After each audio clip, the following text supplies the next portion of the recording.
यो एउटा गाउँको कथा हो जहाँ एक केटा र केटी विगत 10 वर्षदेखि एक अर्कालाई गहिरो प्रेम गरिरहेका थिए। उनीहरूको पहिलो भेट स्कुलमा भएको थियो। बिस्तारै एक अर्का बीच माया बढ्दै गयो, तर उनीहरू दुवैको परिवार उनीहरूको सम्बन्धबाट खुसी थिएनन्। उनी दुवैजनाले परिवारको इच्छा विरुद्ध गएर सम्बन्ध सुरु गर्न पनि चाहँदैनथे। केटाको नाम राहुल थियो र केटीको नाम रिता थियो। एक दिन राहुलले रितालाई फोन गरेर भने, रिता, के हामी अन्तिम पटक भेट्न सक्छौँ? रिताले भनिन्, हुन्छ राहुल, हामी अवश्य भेट्नेछौँ।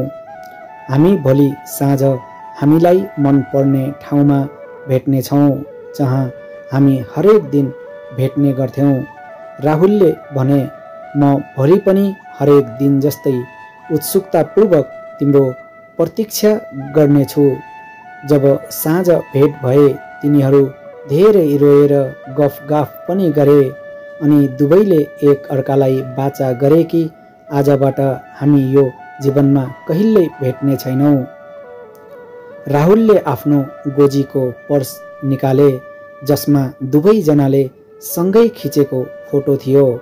राहुलले त्यो फोटो बीचबाट च्यातेर रिताको फोटो आफ्नो पर्समा राखे। रिता धेरै रोइरहेकी थिइन् र रुँदै भनिन्, राहुल, तिमीले मेरो फोटो किन आफ्नो पर्समा राख्यौ? राहुलले भने, जब मलाई तिम्रो याद आउँछ तब म तिम्रो तस्बिर हेर्दै विगतका ती प्रेमका क्षणहरू महसुस गर्न सक्छु। 10 वर्षको प्रेम यति चाँडै बिर्सनु? अहिले सम्झिँदा नै धेरै पीडा हुन्छ यार। दुवैजना एक अर्कालाई अँगालो हालेर रुँदै घर फर्किए। उनीहरू छुट्टिएको लगभग 1 वर्ष भइसकेको थियो, तर रिता गुमाउनुको पीडाले राहुल अझै पनि दुखी थिए। एउटा भनाइ छ, समयले हरेक घाउ निको पार्छ। राहुलसँग पनि यस्तै केही भयो। बिस्तारै राहुल आफ्नो दुःखबाट बाहिर आए र हाँस्न सिके। अब राहुल पूर्ण रूपमा परिवर्तन भइसकेका थिए। अब राहुलले राम्रो नोकरी गर्न थाले। राहुल अब हरेक दिन आफ्नो काममा जान्थे र साथीहरूसँग हाँसखेल र ठट्टा गर्थे। केही महिना यसरी नै बित्यो।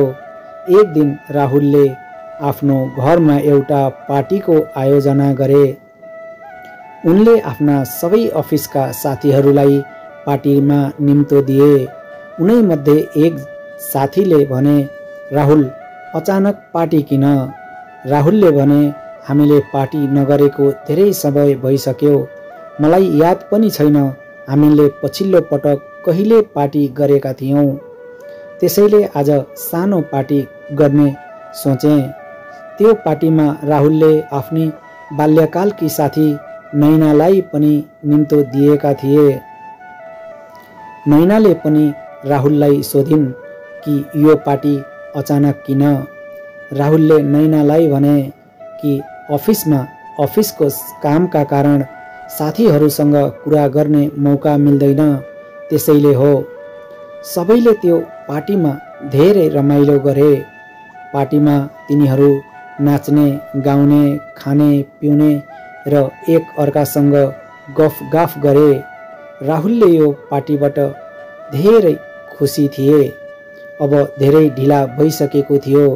जब पार्टी सकियो र सबै साथीहरू जाँदै थिए, तिनीहरूले राहुललाई यो पार्टीको लागि धेरै धन्यवाद दिए।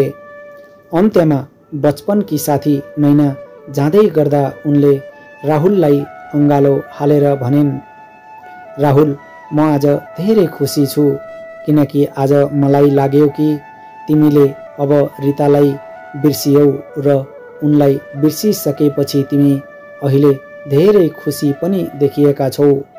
अनि राहुल, एउटा अर्को कुरा, आफूलाई कहिल्यै एक्लो नसोच, हामी तिम्रो साथमा छौँ। सधैँ यसरी नै खुसी रहनु यति भन्दै नैना त्यहाँबाट गइन्। नैना गएपछि राहुलले आफ्नो घरको ढोका बन्द गरे र आफ्नो पर्सबाट रिताको फोटो निकाले र रिताको फोटोलाई हेर्दै भने, जन्मदिनको धेरै धेरै शुभकामना मेरो माया। तिमी जहाँ भए पनि भगवानले तिमीलाई सधैँ खुसी राखुन्। जब जब राहुल र रिताको जन्मदिन आउँथ्यो उनीहरू दुवैले एक अर्काको जन्मदिन सँगै मनाउँथे र एक अर्कालाई मनपर्ने उपहार दिन्थे। रिताले पनि आज राहुललाई सम्झिरहेकी हुनुपर्छ। राहुलले अझै पनि रितालाई बिर्सन सकेका छैनन्। मन परेको र माया गरेको मान्छेलाई बिर्सनु त्यति सजिलो कहाँ छ र। बाहिर हेर्दा हाँसी खुसी देखिए पनि कुनै पनि कारणले प्रेममा बिछोडिएपछि कोही पनि होस् भित्र मन भाँचिएकै हुन्छ, दुखेकै हुन्छ र पोलेकै हुन्छ। भिडियोलाई अन्तिमसम्म हेर्नु भएकोमा धन्यवाद। भिडियो मन परे लाइक, कमेन्ट र सेयर गरिदिनुहोला र यस्तै भिडियोहरूको लागि हाम्रो यात्री आरजी युट्युब च्यानल सब्स्क्राइब गर्नुहोला।